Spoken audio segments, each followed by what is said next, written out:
Hello! Hello world! Mabuhay po ang Pilipino, mabuhay po ang lahat.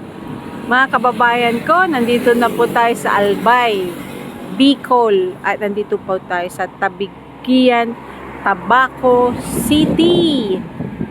Actually, ito pong nadaanan lamang po natin ito dahil sa biglaan po yung pagbiyahe po natin dahil umattend po tayo ng last night ng ating grandmother sa ating best friend. At kanina po, kakaalis lamang po natin. Ito po, ibabahagi po natin ito sa ating Filipino life stories. Ang may-ari po dito, yan po ang ganyang negosyo. Sarili niya po itong lupa at ginawa niya na pong restaurant at maganda po yung kanilang lugar dahil syempre nature. At malapit po tayo sa Mayon Volcano. Mamaya po, dadala po tayo sa Mayon Volcano at ibabahagi po natin kung saan po na makakarating po tayo. So, maganda po itong business na to. Ginawa niya ng restaurant. Yan. Pero itong business na to, awarded na po siya ng GCI Legazpi. Si Brother Mark P. Brizuela ang may-ari. Yan ang kanyang mga award from GCI. At ito po yung kanilang restaurant. Yan po ang tinatawag na, ano ba yung tawag dito, sir? Ano na pang tawag dito? Hello! O, ito po yung ating mga kababayang Pilipino. Sila po yung may-ari, sir. Sila po yung may-ari, awarded. Mabuhay ang Pilipino! Welcome to Filipino Life Stories. Subscribe to our channel to support our community. Hello, sir. Kumusta po kayo? Maganda po itong ginawa niyong negosyo. Ay, salamat. Mabuti naman. Ang ganda. At ginawa niyo pong yung nagko-compose po kayo ng mga ating pataba sa lupa. Oo, nag-organic farming ako. Yung Since- mga vermicast, yung mga worm na yun ang ginagamit ko. Pati yung mga potting soil, garden soil. Oo, ang ganda ng kanilang ang ganda na inyong... Mga tanim ko dito, organically grown. Oo. Kaya nga napansin ko, sana bibili sana kami, sir. Kaya lang di kami naka-pick up. Kasi umatin po kami ng last night ng aming best friend na mother niya. Dito lang din sa Tabaco. Kaya kakaalis lang. Kahapon po kami dumating ng isang hapon from Pangasinan po kami, sir. Welcome po. Oo. At first time po namin nakarating dito with my beloved husband. Kaya, at blessed po po kami na nakilala po natin ang isa sa syempre pinagmamalaki po ng Bicol sa Tabaco City. Ang may-ari si Brizuela, MP Jim Brizuela. Jim Brizuela. Pure Filipino po. Filipino. Ang kanilang language ay Bicolano. Bicolano. Yung Bicolano ba, sir, halong Tagalog tsaka parang may halo siya Parang mix na ng ang Bicol, parang may halo ng Kastila at saka yung iba ang Bicol namin dito kaysa Bicol ng Naga. Pero maraming dialect ang Bicol. ay maraming dialect ang Bicol. Iba ang Bicol ng Sorsogon, iba ang Naga, iba ang Iriga. Ayun po. Pero ang lahi nyo po ay Spanish, Filipino. At pure na Pilipino. Pure na Filipino. Yung sa nyo. Pero yung mga Sa mga panahon grandparents noon. mo daw, mga mix ng Chinese and Spanish daw.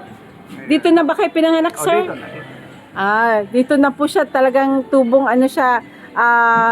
Tabaco City. Mga kababayan ko, pagpunta nyo po dito sa Bicol, Tabigian. dumalaw po tayo dito sa kanilang restaurant. At syempre, pwede po tayong bumili ng mga organic na pampataba ng lupa. At syempre, lahat po ng gawang Pilipino, tangkilikin po ang sariling atin, ipagmalaki po natin at i-promote. At kakatapos lang namin kumain. Pero marami po silang mga area. Maraming salamat, sir. Pwede po bang pumasyal sa inyong lugar dito sa inyong farm? At mamaya po bigyan po namin kayo ng link sige. na paano nyo po i-support ang ating channel. Kayo po ang kauna-unahang na-interview ko na Filipino Life Stories. Oo. Maraming salamat, sir. At iikot po tayo ngayon, mga TV?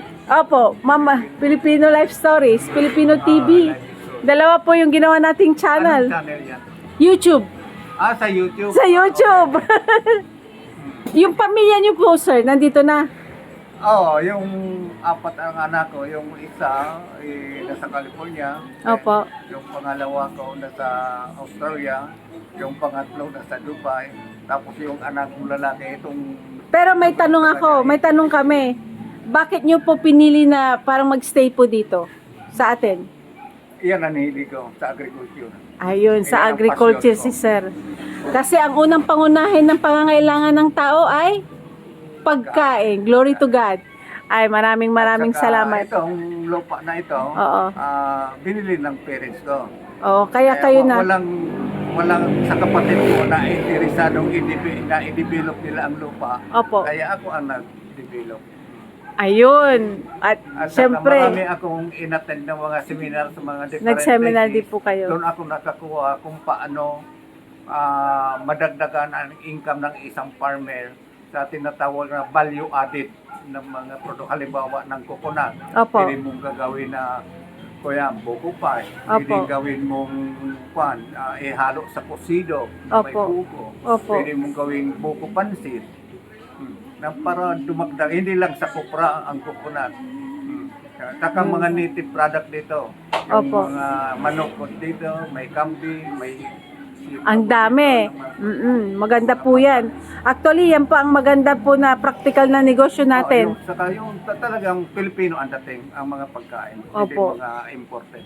Opo. Ano pong masasabi nyo, last na sir, ano pong masasabi nyo sa ating gobyerno ngayon? Okay naman Okay ang naman siya. kanila kasi may mga plano sila sa natin, Sa agriculture. mga Pilipino sa agriculture. I Mm. hope so yung mga narinig nating mga plano Matutupad. materialize. Ang problema lang hanggang maraming plano, maraming mga iba, pero hindi na masyadong materialize. Umaasa pa rin tayo, no, sir? Hindi naman hindi ako nag-aasa na sa Oo. gobyerno. Ayaw kong umasa na sa gobyerno. Kung may tulong na dumating, ay accept na Okay Pero lang. kung aasa ako sa gobyerno natin, Oo. hindi. Siyempre, taxpayer po tayo, taxpayer kayo. Registered voter din kayo dito. Opo. Kaya, at least tumutulong po tayo sa community. Opo. Tapos nakapagbigay kayo ng trabaho. Opo. O, Saka diba? yung mga community organization dito, halimbawa gumagawa ng pili, kung ano pang mga Oo nga, itong kakanin. pili nut kwan sa sila inyo po dito. yan. Opo. Welcome sila na pwedeng tuminda sila dito sa tindahan ko. Ng mga kanilang, Welcome. Yung mga produkto cooperative na nila. mga dito sa iba-iba pong barangay, Opo. dinadala nila dito sa atin para itinda ko. Ang Ay, kanilang mga opo. produkto. Oo, maraming salamat sa Diyos at sa inyo po, sir. At meron po tayong isang community na, syempre, di ba yung iba nga, halos hindi ka makapagtinda dahil sa, nagtitipid po tayo sa mga permit. Pero dahil sa, sa magandang kalooban nyo para sa ating community, hindi lang sa negosyo, pero sa community, nakakatulong po tayo na ibigay lamang po yung produkto nila dito para maitinda nila. Di po ba gaya ng mga buko pie na yan, yung mga pilinat, pero yung pilinat, sila po yung gumagawa na dito, yung pilinat. Oo. At loobin ng Diyos, sir, na makarating po kami ulit dito dahil nandito pa naman tayo at para po, may promote po natin ang ating sariling atin. Opo. At syempre, yung mga balikbayan natin, mga OFW, shout out po sa OFW. At andito po yung papa nyo. Oh. Thank you very much, sir. Ikot po tayo sa farm nyo po. Dito sa labas. Maraming salamat po. Balikan ko kayo, sir. Ito yung mga buko pie na binibenta nila. Yan. Tapos, open po sa community. Kung sino po yung gustong magbenta, open po yun sa community. Yan, oh. Ito yung mga po. Yan. Yung mga organic. Yan ang farm niya. Oh. Ganda din po ba? Mga kababayan ko, shout out to everyone. At Yan, oh. Ganda, oh. Pag gusto mo dyan na kumain, tapos yan, oh. Ang laki. Ayan. Kanilang farm.